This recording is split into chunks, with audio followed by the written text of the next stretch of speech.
მოლოდინსაც შეეხება ამ მთავრობისგან ყველაფერია მოსალოდნელი.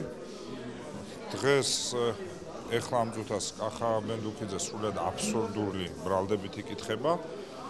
ამ დროს დღეს ხა ფინანსურ პოლიციაში თბილისის ტრანსპორტის უფროსი აკაკი ჯოხაძე იკითხება.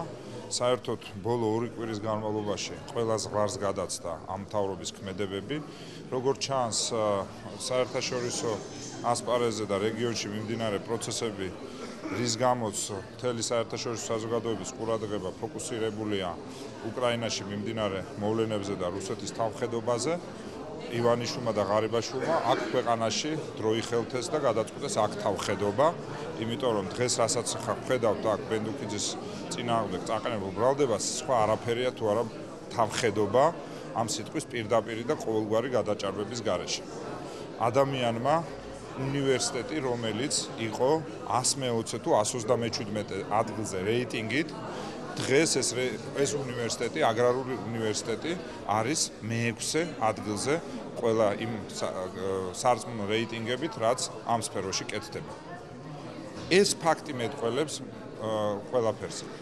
წავიდეს და ამ რომელი ფარცხალაძემ, გაუნათლებელმა ყაჭაღმა, რომელიც დღემდე მართავს პროკურატურას, იმ სტუდენტებს დაელაპარაკოს, ვინც დღეს სწავლობენ აგრარულ უნივერსიტეტში და თავისუფალ უნივერსიტეტში.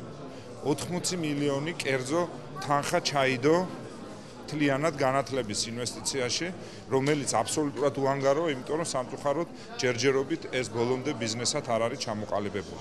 ჩვენ ამითი კონკრეტულ ადამიანებს კი არ ვებძვით მარტო.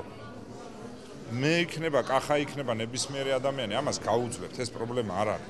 მაგრამ როდესაც ადამიანს ებძვი, იმიტომ რომ უნივერსიტეტი დააყენა ფეხზე, ეს არის თითოეული ახალგაზრდისთვის, ვინც ცხოვრებას ეხლა იწყებს. იმის განცდის გაჩერება, რომ ქვეყანაში არის სრული უპერსპექტივობა. სრული უპერსპექტივობა ამ სიტყვის პირდაპირი მნიშვნელობით.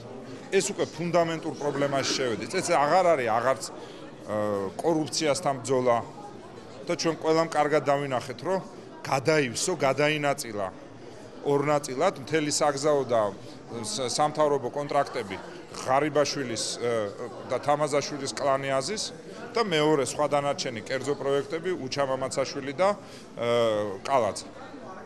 ეს საკითხი არ არის.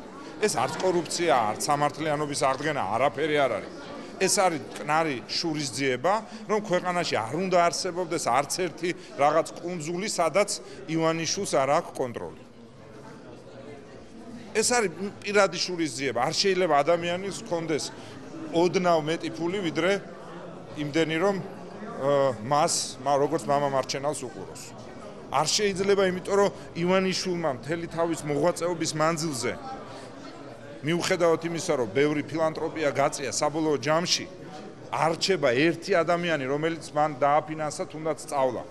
ან ინსტიტუტი, რომელიც ფეხზე დადგებოდა და შემდეგ აქ ადამიანების სწავლის შესაძლებლობა იქნებოდა და განათლებოდა ჩვენი ახალგაზრდობა და მეტი შანსი იქნებოდა. არა და მას იმდენი ფული აქვს, რომ საქართველოში 3-4 კარგ უნივერსიტეტს გახსნიდა და შეინახავდა.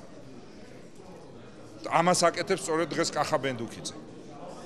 ავადმყოფი უნდა იყო, რომ ბენდუქიძეს დააბრალო, რომ მოიპარა და მიითვისა სახელმწიფო ქონება. მე თუ გინდა დამკითხოთ, მეც მონაწილეობდი ამაში და მიხარია, რომ ფეხზე დადგა აგრარული უნივერსიტეტი, რომელიც ყველას კარგად გვახსოვს, საერთოდ უნივერსიტეტების სათვალავშიც კი არ იყო ჩვენს ახალგაზრდობაში. უკვე ყველა ზღვარს გახსდა ეს შიზოფრენია, ყველაფერმა მოიცვა ივანიშვილის შიზოფრენია. სადამდე უნდა გაგრძელდეს ეს, სანამ ჩვენ ყველანი აბსოლუტურად ყოველგვარი პარტიული კუთვნილების მიუხედავად არ ამოვიღებთ ხმად, ეს ადამიანი გადაჯეგავს ყველაფერს. არ არის ეს ადამიანი ნორმალური და გავიგოთ. და ამ ავადმყოფობით ეს მეტასტაზივით ედება ეს ავადმყოფობა უკვე მთელ ქვეყანას. არ ვიცი, უკვე მე თვლაც აღარა მაქვს, უკვე რეაქციაც აღარა მაქვს. ადამიანებს ესე ვაგონებით შეყავთ და გამოყავთ. ყითხავენ ერთ და იგივეს, ხან იმას დაადეხელი, ხან ამას დაადეხელი, ხან იმაზე გითხარი რაღაცა, ხან ნაციონალურ მოძრაობას ფული აღარ შეწირო, ამასაც ეუბნებიან ბიზნესმენებს და უამრავი შემთხვევა უკვე დაგროვდა. პირდაპირ აღვირახსნილ ყოველგვარი მოურიდებელი ბრძოლა მიდის ყველაფერთან, რაც არ არის, რაც ივანიშვილის და ღარიბაშვილის კონტროლს მიღმა არის. ეს არის ბრძოლა ძალაუფლებისთვის. არავინ არ დაიჯეროს, რომ აქ სხვა რამეა. არაფერი, ეს არის ძალაუფლების შემომტკიცება. ეს კაცი ურცხვად გაექცა პასუხისმგებლობას, დაიმალა. პასუხისმგებლობა არ შესრულებულ დანაპირებზე, პასუხისმგებლობა იმაზე, რომ პენსია არ გაზარდა, პასუხისმგებლობა იმაზე, რომ არც ქარხნები გახსნა, პასუხისმგებლობა იმაზე, რომ არც თავის ფული არ დახარჯა და მისი პრემიერობის დროს მილიარდამდე ბიუჯეტი გაირღვა, ამას ყველაფერს გაექცა, მაგრამ ამას დაჭერა, იმას ჩამოხრჩობა, ეს შეინარჩუნა. ანუ ძალაუფლება შეინარჩუნა და ეხლა ერთობა ამით. ერთობა ეხლა ხო ნახეთ, აღარ მოწონს პრეზიდენტი. ის არის, რა ქვია, რაღაც რატო არ მოწონს, იმიტომ რომ სასახლეს შევიდა, ანუ მას არ დაემორჩილა. ერთი ექსპერიმენტი ჩავატარეთ უკვე მასთან ერთად, ავირჩიეთ პრეზიდენტი, ეხლა მას აღარ მოწონს. მე როგორც ადამიანი, რომელსაც მისთვის ხმა არ მიმიცია, მე ვთვლი, რომ მე უნდა ვცე მას როგორც ინსტიტუტს პატივი. მომწონს თუ არ მომწონს.